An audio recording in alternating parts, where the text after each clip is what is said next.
On one particular Monday, the boy's mom found herself on the lookout for the boy. For she had gone through her morning routine and realized that she had still not heard a peep from the young lad. It was still relatively early in the morning, but by this point, they would have crossed paths, or at the very least, the boy would have come found her for some type of personal need or request. But nothing from the boy, and not anywhere to be found in his usual spots.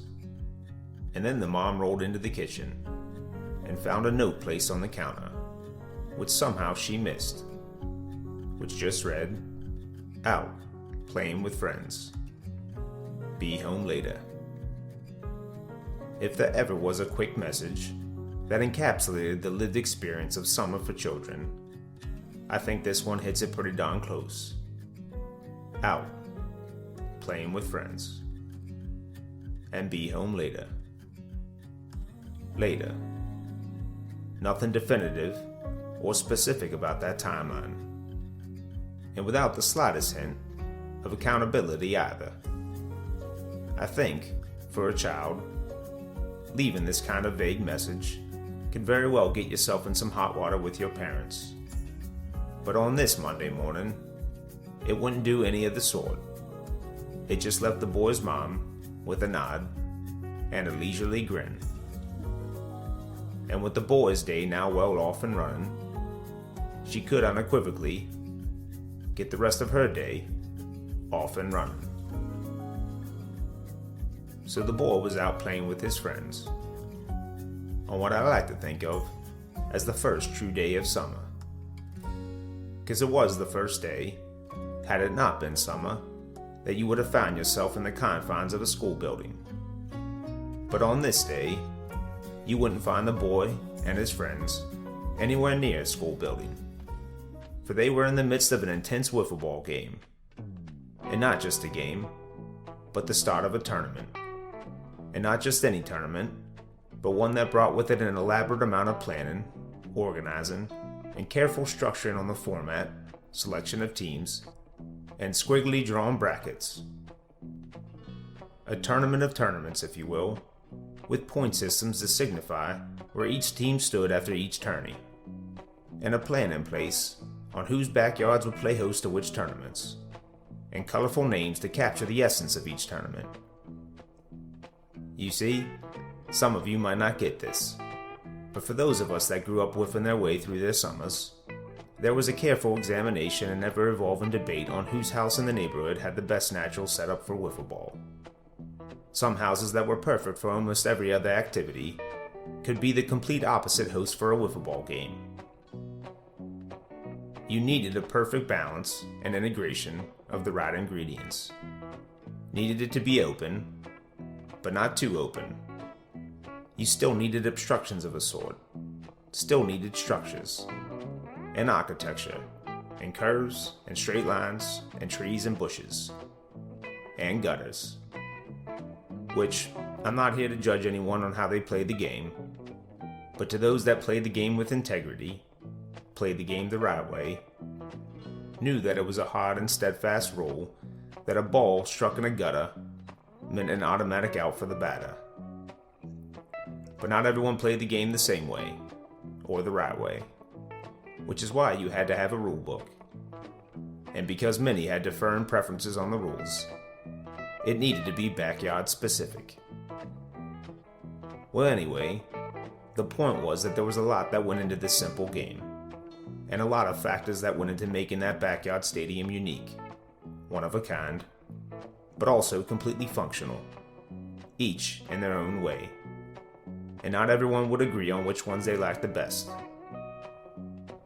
Some were better for righty hitters, some better for lefties, but typically, they had consensus on which ones were worth playing at all, and which would make the cut to be nominated as hosts. It was a summer of tournaments, a summer of champions yet to be crowned, and makeshift trophies to be manufactured and stowed away until it was presentation time. Used toilet paper tubes being fetched out of the trash can become a common activity this time of year. And also parents, suddenly finding their aluminum foil and scotch tape inventories depleting at soaring heights. And sometimes, probably more often than kids would care to own up to, all these efforts would end up being for naught. Because children are a fickle bunch and tend to think only in the short term and in the moment. And inevitably, you would run into the kid who forgot he would spend the rest of the week at his pop-ups. Or the kid who got his undies in a bunch and literally took his bat and ball home in a tizzy. And so on and so on. But on this first day, and right at the beginning, no one would forecast any roadblocks of the sort. Everyone was all in, with the best intentions, and completely committed to the fun at hand. And after this first day of the Tournament of Champions had run its course for this Monday, kids would naturally transition to the next activity. And what a slew of them to pick from, and not a concern for it getting dark out. For some of these games, were actually better to play later in the evening. Fun chasing after each other ones, like kick the can or capture the flag. These were crowd favorites as long as you had a good enough crowd to go around. But some others were far better with a small crowd, or no crowd at all. For you could find yourself getting your hands dirty with a jar in hand, scouring the soil with a flashlight, on the hunt for night crawlers for your next fishing trip. Or maybe just chasing down lightning bugs, or fireflies, whatever you prefer to call them, I guess, depending on where you're from. But regardless of what you prefer to call such things, their butts lit up. An extraordinary sight. And in that one-of-a-kind, neon green color. And after you caught a few, it really was an amazing thing to just watch them up close in the jar, looking like something out of the future. Almost like it could have been something from a different planet. Just one of the many created things in our land that makes you marvel about how it all came to be. And a reminder that there really is no end to all of what we can discover if we will just be accessible to the moment right in front of us. Living things actually exist in our world with their butts lighting up. Creation is truly a wondrous thing, and there seems to be a sense of humor behind it all, which, at least to me, is a very comforting novelty, especially when it catches you by surprise. Well, anyway, not a bad way to cap off a very full summer day. And certainly, not a bad way to cap off what was, in actuality, a Monday.